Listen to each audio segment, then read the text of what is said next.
नमस्कार विद्यार्थी मित्रांनो, स्वागत आहे तुमचं SK MPSC अकॅडमी या आपल्या यूट्यूब चॅनलमध्ये। आज दिनांक 24 सप्टेंबर 2024 वार आहे मंगळवार। तुमच्यासाठी घेऊन आलो आहे संपूर्ण वृत्तपत्र विश्लेषण, ज्यामध्ये या ठिकाणी आपण Loksatta newspaper, the Indian express, the Hindu या न्यूजपेपरमध्ये ज्या कोणत्या न्यूज स्पर्धा परीक्षा दृष्टिकोनातून आपल्यासाठी महत्त्वाच्या असतात त्यांना या ठिकाणी आपण डिस्कस करत असतो। जे काही आजचे डिस्कशन आहे यामध्ये या ठिकाणी आपण वस्तू आणि सेवा कर, एक शिंगी गेंडे ज्याला की या ठिकाणी आपण वन हॉर्न रिहानो या नावाने ओळखतो, स्वच्छ भारत मिशन, वन्यजीव एकात्मिक अधिवास विकास योजना आणि मिशन लाईफ या संदर्भात ज्या काही न्यूज आहेत त्या सर्व न्यूजने या ठिकाणी मित्रांनो आपण MCQ क्वेश्चनच्या माध्यमातून स्टडी करणार आहोत। चला तर जे काही आजचे आपले डिस्कशन आहे त्या ठिकाणी आता आपण सुरुवात करूया।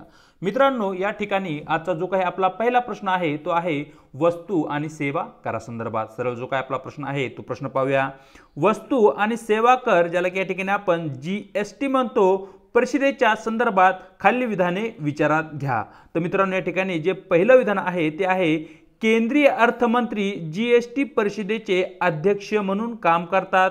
विधान 2, GST काउन्सिलच्या बैठकीसाठी एकूण सदस्यांच्या 2/3 सदस्यांची गणसंख्या आवश्यक असते। विधान 3, करदाते आणि कर अधिकारी यांच्यातील GST विवादाचे निवारण करण्यासाठी GST परिषद जबाबदार आहे। अशा प्रकारचं तिसऱ्या क्रमांकाचं मित्रांनो या ठिकाणी आपलं विधान आहे। आणि वरीलपैकी एकूण किती विधानं बरोबर आहेत ते तुम्हाला या ठिकाणी प्रश्नामध्ये विचारण्यात आलेलं आहे। तर या ठिकाणी जी विधान आहे त्या विधानांची चर्चा करूया। तर मित्रांनो, या ठिकाणी जी काही GST कर प्रणाली आहे या GST कर प्रणालीचं योग्य प्रकारे संचालन करण्यासाठी या ठिकाणी केंद्र सरकारकडून आणि राज्य सरकारांच्या सहमतीने या ठिकाणी GST काउन्सिलची या ठिकाणी निर्मिती करण्यात आली आहे, ज्याला या ठिकाणी आपण GST परिषद असे म्हणतो।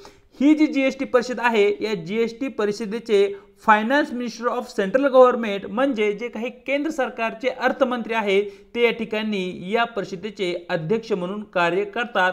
म्हणजे या ठिकाणी जे काही विधान क्रमांक 1 आहे ते या ठिकाणी मित्रांनो आपलं अगदी बरोबर आहे।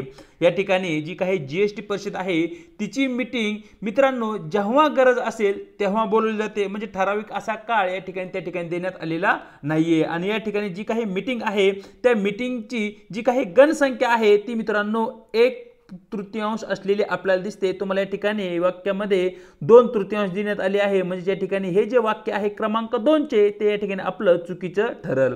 या ठिकाणी जी काही GST काउन्सिल आहे त्यामध्ये एकूण 33 मेंबर्स आहेत। यापैकी मित्रांनो 28 मेंबर हे स्टेट गव्हर्नमेंटचे आहेत, 3 मेंबर युनियन टेरिटरीचे आहेत आणि मित्रांनो 2 मेंबर या ठिकाणी आपल्याला सेंट्रल गव्हर्नमेंट पासून भेटतात। म्हणजे या ठिकाणी जर या ठिकाणी 11 मेंबर उपस्थित असेल तर त्या परिस्थितीमध्ये GST काउन्सिलची जी काही बैठक आहे ती बैठक पूर्ण होऊ शकते किंवा त्या ठिकाणी अध्यक्षाकडून GST काउन्सिलची काही बैठक आहे ती सुरू करण्याचे त्या ठिकाणी निर्णय घेतला जाऊ शकतो। म्हणजे विधान क्रमांक 2 आपलं चुकीचं राहील। विधान क्रमांक 3 मित्रांनो या ठिकाणी चुकीचं राहील, कारण जी काही GST काउन्सिल आहे ती GST काउन्सिल GSTचा जो काही टॅक्सचा दर आहे तो दर या ठिकाणी ठरवण्याचं कार्य करते। त्याचबरोबर जी काही GST काउन्सिल आहे ती या ठिकाणी टॅक्स मधून कोणकोणत्या वस्तूंना एक्झम्पशन म्हणजे सवलत दिली जाईल त्यावर निर्णय घेण्याचं कार्य करते। आणि त्याचबरोबर जे काही GST संदर्भात पॉलिसी मॅटर्स आहेत त्या मॅटर्स संदर्भातही या ठिकाणी कार्य करण्याचं कार्य करते।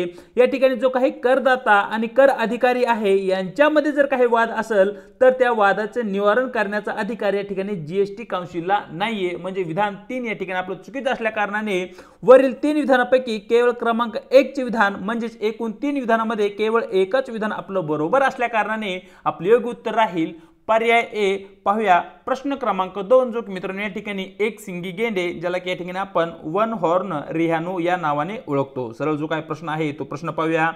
खालील गोष्टींचा विचार करा, ज्यामध्ये नंबर 1 मानस राष्ट्रीय उद्यान, नंबर 2 बांधवगड राष्ट्रीय उद्यान, नंबर 3 जलदापारा राष्ट्रीय उद्यान आणि नंबर 4 आपल्याकडे आहे रणथंबोर राष्ट्रीय उद्यान।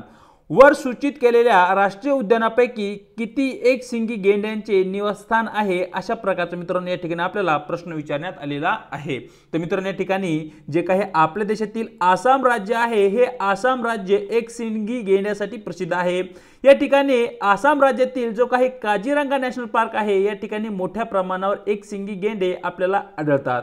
या ठिकाणी आसाम राज्यातील मानस राष्ट्रीय उद्यान आणि त्याचबरोबर जलदापरा राष्ट्रीय उद्यान या 2 राष्ट्रीय उद्यानामध्ये मित्रांनो या ठिकाणी आपल्याला एक सिंगी गेंड्याचे निवासस्थान आढळते किंवा त्यांचे जे काही हॅबिटॅट आहे ते या ठिकाणी असले आपल्याला दिसते। या ठिकाणी बांधवगड राष्ट्रीय उद्यान आणि जे काही रणथंबोर राष्ट्रीय उद्यान आहे या ठिकाणी आपल्याला एक सिंगी गेंड्यांचा जो काही अधिवास आहे तो या ठिकाणी आढळत नाही। म्हणजेच वरीलपैकी जी काही 4 ठिकाणे आपल्याला देण्यात आली आहे यापैकी केवळ 2च ठिकाणी आपल्याला मित्रांनो एक सिंगी गेंडा आढळतो। प्रश्न क्रमांक 2 योग्य उत्तर राहील पर्याय बी। पुढे या ठिकाणी आपल्या देशामध्ये कोणकोणत्या राष्ट्रीय उद्यानामध्ये जो की एक सिंगी गेंडा आहे आणि त्याचं अधिवास केंद्र आहे हे या ठिकाणी आपल्याला या ठिकाणी पाहता येईल। या ठिकाणी खास करून पाकिस्तानमध्येही एक सिंगी गेंडा या ठिकाणी आपल्याला आढळतो आणि जो काही आपल्या भारताचा उत्तर पट्टा आहे किंवा जे काही गंगेचे मैदानी प्रदेश आहे आणि ब्रह्मपुत्र नदीचा जो काही मैदानी प्रदेश आहे या भागामध्ये मित्रांनो या ठिकाणी प्रामुख्याने आपल्याला एक सिंगी गेंडा आढळतो। या ठिकाणी जशी आपण चर्चा केली आहे काझीरंगा नॅशनल पार्क तुम्ही या ठिकाणी पाहू शकताय। त्याचबरोबर आपल्या उत्तरामध्ये असणारे मनस राष्ट्रीय उद्यान हे मित्रांनो या ठिकाणी आहे। मग अशा प्रकारे या ठिकाणी जलदापरा हे एकूण जे महत्त्वपूर्ण राष्ट्रीय उद्यान जे की एक सिंगी गेंड्यासाठी प्रसिद्ध आहे ते या ठिकाणी आपल्याला आसाम या राज्यामध्ये दिसतात। या ठिकाणी ज्या ज्या राष्ट्रीय उद्यानामध्ये एक सिंगी गेंडा आढळतो त्या राष्ट्रीय उद्यानांची या ठिकाणी आपल्या समोर लिस्ट आहे, ज्यामध्ये नंबर 1 ला तुम्ही पाहू शकताय काझीरंगा राष्ट्रीय उद्यान जे की आसाम या राज्यामध्ये आहे।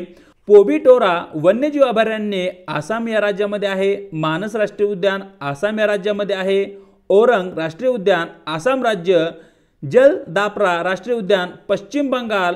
गोरुमारा राष्ट्रीय उद्यान पश्चिम बंगाल आणि उत्तर प्रदेशचे मित्रांनो दुधवा राष्ट्रीय उद्यान अशा एकूण 7 राष्ट्रीय उद्यानामध्ये जो की एक सिंगी गेंडा आहे त्याचं निवासस्थान म्हणजे त्याचं जे काही अधिवास स्थान आहे ते त्या ठिकाणी असलेलं आपल्याला दिसतं। चलूया पुढच्या प्रश्नाकडे जो की मित्रांनो या ठिकाणी स्वच्छ भारत मिशन या संदर्भात तो प्रश्न आहे। सरळ जो काय आपला प्रश्न आहे तो प्रश्न पाहूया। स्वच्छ भारत मिशन शहरी 2.0 ची प्राथमिक उद्दिष्ट पुढील प्रमाणे आहे असा प्रकारचा मित्रांनो या ठिकाणी आपला प्रश्न आहे। तर मित्रांनो या ठिकाणी जो काही प्रश्न क्रमांक 2 आहे त्याचे योग्य उत्तर राहील पर्याय बी। सर्व शहरांसाठी कचरा मुक्त दर्जा मिळवणे हा या ठिकाणी मित्रांनो स्वच्छ भारत मिशन शहरी 2.0 ची प्राथमिक उद्दिष्ट असलेलं आपल्याला दिसतं। तर मित्रांनो तुम्हाला माहिती असेल की स्वच्छ भारत मिशन च्या अंतर्गत ग्रामीण आणि जे काही शहरी भागामध्ये जी स्वच्छता मोहीम आहे ती स्वच्छता मोहीम राबवली जाते आणि जे काही स्वच्छ भारत मिशन आहे ते केंद्र सरकारकडून 2 ऑक्टोबर 2014 साली सुरू करण्यात आलं होतं। तुम्हाला माहिती असेल की 2 ऑक्टोबर या दिवशी महात्मा गांधी यांची जयंती असते आणि या जयंतीचे औचित्य साधूनच मित्रांनो केंद्र सरकारने 2014 साली स्वच्छ भारत मिशन राबवलेलं असलेलं आपल्याला दिसतं आणि त्याच्या अंतर्गत नमामि गंगे कार्यक्रम असेल किंवा ज्या काही आपल्याकडे नद्या आहेत त्या नद्यांना स्वच्छ करण्याचे जे काही कार्यक्रम आहेत ते सर्व कार्यक्रम मित्रांनो या ठिकाणी स्वच्छ भारत मिशनच्या अंतर्गत राबवले जातात। प्रश्न क्रमांक 3 योग्य उत्तर राहील पर्याय बी। पाहूया प्रश्न क्रमांक 4 जो की मित्रांनो या ठिकाणी वन्यजीव एकात्मिक अधिवास विकास योजने संदर्भात आहे। सरळ जो काही प्रश्न आहे तो प्रश्न या ठिकाणी पाहूया। वन्यजीव अधिवासाच्या एकात्मिक विकास योजनेसंदर्भात खालील विधाने विचारात घ्या, ज्यामध्ये विधान क्रमांक 1 भारतातील प्राणी संग्रहालयांची संख्या वाढवणे हे त्याचे एक उद्दिष्ट आहे। नंबर 2 या योजनेत वन्य प्राण्यामुळे झालेल्या जीवित आणि मालमत्तेच्या नुकसानीची भरपाई देखील दिली जाते। वरीलपैकी कोणते विधान बरोबर आहे अशा प्रकारचा मित्रांनो या ठिकाणी आपला प्रश्न आहे। तर मित्रांनो या ठिकाणी जी काही एकात्मिक वन्यजीव अधिवास विकास योजना आहे या योजनेविषयी तुम्हाला माहिती असणं आवश्यक आहे। ही जी योजना आहे ती केंद्र सरकारकडून पुरस्कृत योजना आहे, म्हणजे या ठिकाणी जो काही निधी आहे त्या योजनेचा जो काही निधी आहे तो सर्वच्या सर्व केंद्र सरकारकडून या ठिकाणी दिला जातो आणि ministry of environment forest and climate change म्हणजे काय आपलं पर्यावरण मंत्रालय आहे त्या पर्यावरण मंत्रालयाच्या अंतर्गत ही योजना राबवली जाते आणि या योजनेची काय सुरुवात आहे ती मित्रांनो 2008-9 साली झालेली आपल्याला दिसते, म्हणजे ही एक जुनी योजना आहे असं तुम्ही या ठिकाणी म्हणू शकता। या ठिकाणी जे काही विधान क्रमांक 1 आहे ते मित्रांनो या ठिकाणी आपलं चुकीचं देण्यात आलेलं आहे। या ठिकाणी या योजनेचा जो काही मुख्य उद्देश आहे तो उद्देश म्हणजे या ठिकाणी जे काही वन्यजीव प्राणी आहेत त्या वन्यजीव प्राण्यांचं संवर्धन करण्याचं कार्य आणि त्यांचं संरक्षण करण्याचं कार्य या ठिकाणी या योजनेच्या अंतर्गत करण्यात येतं किंवा ते एक त्यांचं उद्दिष्ट असलेलं आपल्याला दिसतं। विधान 2 मित्रांनो या ठिकाणी अगदी बरोबर आहे। या ठिकाणी वन्य प्राण्यामुळे जी काही जीवितहानी किंवा जी काही मालमत्तेची हानी होते त्या मालमत्तेच्या आणि जीवितहानीची जी काही नुकसान भरपाई आहे ती देखील देण्याची एक तरतूद या ठिकाणी वन्यजीव एकात्मिक अधिवास विकास योजनेच्या अंतर्गत करण्यात आलेली आहे। प्रश्न क्रमांक 4 योग्य उत्तर राहील पर्याय बी वरील दोन विधानापैकी क्रमांक 2 चे विधान या ठिकाणी आपलं अगदी बरोबर आहे। पाहूया प्रश्न क्रमांक 5 जो की मित्रांनो या ठिकाणी मिशन लाईफ फॉर एन्व्हायरमेंट या संदर्भात आहे आणि सरळ त्यावर आधारित जो काही प्रश्न आहे तो प्रश्न पाहूया। मिशन लाईफ फॉर एन्व्हायरमेंट संदर्भात खालील विधाने विचारात घ्या, ज्यामध्ये विधान क्रमांक 1 मिशन पर्यावरणाच्या दृष्टीने जागरूक कार्यांना प्रोत्साहन देते ज्यामुळे कचरा आणि संसाधनाचा जो काही अपव्यय आहे तो लक्षणीयरित्या कमी होऊ शकतो। विधान 2 हे विकास आर्थिक वाढ आणि टिकाऊपणा संतुलित करण्यासाठी पुनरुत्पादन अर्थव्यवस्थेचे समर्थन करते। वरीलपैकी कोणते विधान बरोबर आहे ते तुम्हाला मित्रांनो या ठिकाणी प्रश्नामध्ये विचारण्यात आलं आहे। जो काही मिशन लाईफ आहे याच्या अंतर्गत मित्रांनो जी काही आपली लाईफस्टाईल आहे त्या लाईफस्टाईल मध्ये काही चेंजेस करणं गरजेचं आहे। यूज अँड थ्रोची जी काही आपली कल्चर आहे ते कल्चर या ठिकाणी आता आपण बदललं पाहिजे, म्हणजे ज्या कोणत्या वस्तूंचा या ठिकाणी आपण वापर करतो त्या वस्तूचा पुनर्वापर झाला पाहिजे, त्या वस्तूचं रिसायकलिंग झालं पाहिजे किंवा त्याच वस्तूचं पुनरुत्पादन सुद्धा झालं पाहिजे। या संदर्भात जी एकूण आपल्या बिहेवियरमध्ये चेंज आणण्याची गोष्ट आहे ती या ठिकाणी मिशन लाईफच्या अंतर्गत देण्यात आलेली आहे। याच्या माध्यमातून पर्यावरणाच्या दृष्टिकोनातून जे काही महत्त्वपूर्ण आपल्याला बदल घडवायचे आहेत त्या बदलाविषयी जागरूकता निर्माण करणे आणि त्याच बदलांना किंवा त्या कार्यांना या ठिकाणी प्रोत्साहन देण्याचं महत्त्वपूर्ण कार्य मित्रांनो या ठिकाणी मिशन लाईफच्या माध्यमातून केलं जातं, ज्याच्या माध्यमातून या ठिकाणी निर्माण होणारा जो काही कचरा आहे किंवा जो काही आपल्याकडे संसाधन आहे त्याचा होणारा जो काही अपव्यय आहे तो अपव्यय या ठिकाणी आपल्याला लक्षणीयरित्या कमी करू शकतो। म्हणजे या ठिकाणी मित्रांनो विधान क्रमांक 1 जे आहे ते या ठिकाणी आपलं अगदी बरोबर आहे। हे विकास आर्थिक वाढ आणि टिकाऊपणा संतुलित करण्यासाठी पुनरुत्पादित अर्थव्यवस्थेचे समर्थन करत नसून ते या ठिकाणी मित्रांनो जी काही सर्क्युलर इकॉनॉमी आहे एक गोलीय इकॉनॉमी आहे त्या सर्क्युलर इकॉनॉमीचं या ठिकाणी समर्थन करतं। म्हणजे या ठिकाणी विधान क्रमांक 2 जे आहे ते या ठिकाणी आपलं चुकीचं राहील। प्रश्न क्रमांक 5 योग्य उत्तर राहील पर्याय ए केवळ विधान क्रमांक 1 बरोबर। या ठिकाणी जे काही वर्तुळाकार अर्थव्यवस्था असते किंवा ज्याला या ठिकाणी आपण सर्क्युलर इकॉनॉमी म्हणतो त्या इकॉनॉमी विषयी तुम्हाला या ठिकाणी माहिती असणं आवश्यक आहे। तर या ठिकाणी पहा उत्पादन आणि उपभोगाचे एक असे मॉडेल ज्याच्या माध्यमातून विद्यमान सामग्री आणि उत्पादने यांचे एकत्रीकरण करणे, भाड्याने देणे, त्यांचा पुनर्वापर करणे, त्यांची दुरुस्ती करणे, त्यांचे नूतनीकरण करणे आणि त्यांचा पुनर्वापर करून त्यांना समाविष्ट करणे आपल्या अर्थव्यवस्थेमध्ये याला या ठिकाणी आपण सर्क्युलर अर्थव्यवस्था असे म्हणतो। फॉर एक्झाम्पल एक्स नावाची एक वस्तू आहे, या वस्तूचा वापर केल्यानंतर ती वस्तू पुन्हा या ठिकाणी कशी पुनर्वापरामध्ये आणता येईल, पुन्हा कशी तिचा उपयोग वाढवता येईल यासाठी आवश्यक असणारे जे काही बदल आहे जी काही प्रक्रिया आहे ज्या इकॉनॉमीमध्ये केली जाते त्याला या ठिकाणी आपण सर्क्युलर इकॉनॉमी असे म्हणतो। आणि या ठिकाणी तुम्ही सर्क्युलर इकॉनॉमीचे काही कंपोनंट या इमेजच्या माध्यमातून या ठिकाणी पाहू शकताय। पाहूया आजचा आपला शेवटचा प्रश्न जो की मित्रांनो या ठिकाणी मलन्यूट्रिशन ज्याला की या ठिकाणी आपण कुपोषण म्हणतो त्या कुपोषणा संदर्भात आहे। सरळ जो काय आपला प्रश्न आहे तो प्रश्न पाहूया। Consider the following statement. Statement 1 India faces triple burden of malnutrition. Statement 2 many Indians have a diet that lack of nutritional diversity. Which one of the following is correct in respect of the above statement? तर मित्रांनो या ठिकाणी आपल्या देशामध्ये malnutrition ज्याला की जे काही कुपोषण आपण म्हणतो त्या कुपोषणाचे मोठ्या प्रमाणावर आपल्याला प्रमाण दिसते।